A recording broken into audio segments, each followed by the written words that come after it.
ibarat menghidupkan hati orang yang sudah menghidupkan hati, di mana hati yang mati binuril hikmati, dengan cahaya hikmah.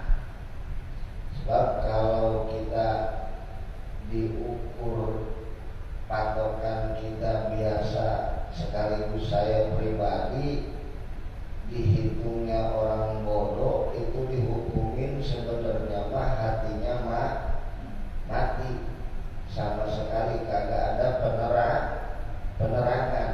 Tapi alhamdulillah dikala kita sering mengkaji ilmu para alimul ulama, insya Allah dan pasti oleh Allah dihidupkannya hati kita yang mati. Tadinya kita kagak ngerti apa-apa karena sering banyak berbarengan dengan para alimul ulama, insya Allah kita hatinya tadinya mati jadi hidup. Cuma ingetin, ulamanya ulama yang kayak gimana dulu. Ulama amilin berarti ulama yang banyak mengerjakan pekerjaan bagus, terutama kalamil hukama, di situ ahli hukum yang paham akan agama. Jangan sampai salah mengikuti ajaran-ajaran yang banyak menyimpang, mending tinggalin bahaya. Apalagi karena jujur di NKRI ini di Nusantara, anak ngomong kagak bakal di belakang, mau senang kagak senang suruh datang ke Masjid Baitur Rahmah atau ke tempat anak.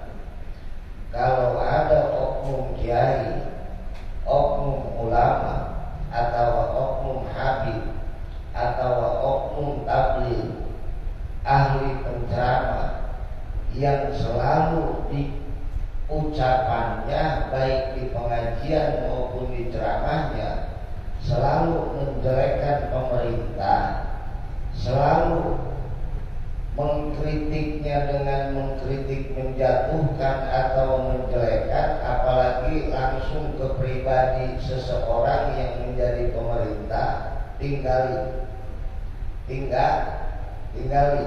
Karena itu seseorang yang mengaku ulama tersebut, bila mana seperti itu dia tahu akan hukum agama menurutnya, tapi dia tidak tahu tata cara bernegara. Paham apa kagak?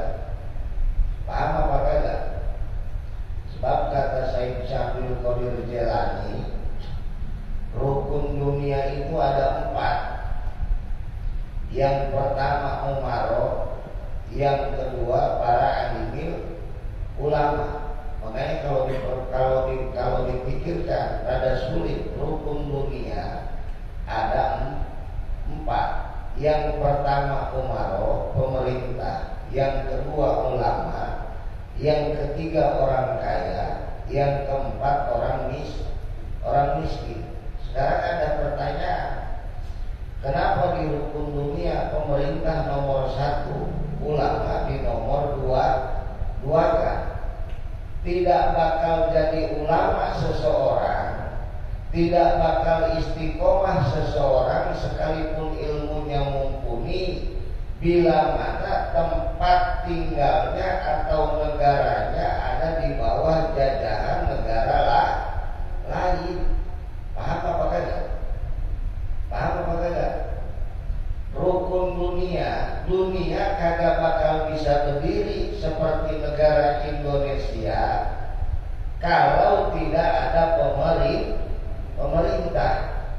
Makanya jangan salah, segedenya Syekh Nawawi Tanara aja pengarang kitab seorang wali Allah, sebelum Indonesia bersatu dari Sabang sampai Merauke menjadi negara Indonesia Kesatuan NKRI, itu untuk mendirikan pesantren bahkan mengarang kitab sangat sulit bagi Syekh Nawawi karena diburu terus oleh Belanda. Makanya beliau hijrah hingga ke Mekah. Makanya jangan salah,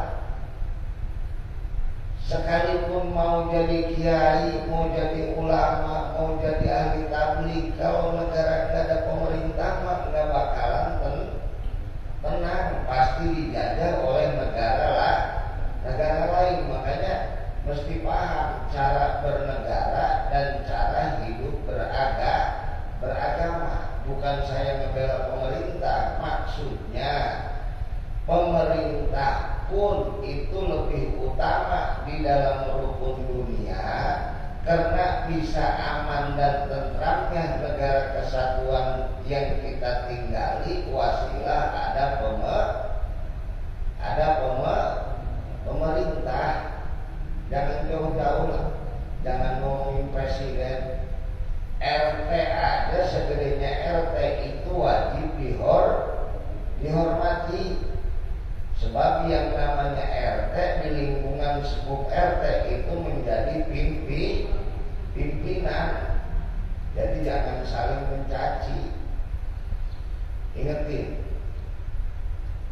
sebab paham-paham ulama yang mengerti hukum yang sebenarnya ketentuan daripada pemerintah atau raja itu di dalam rukun dunia lebih utama.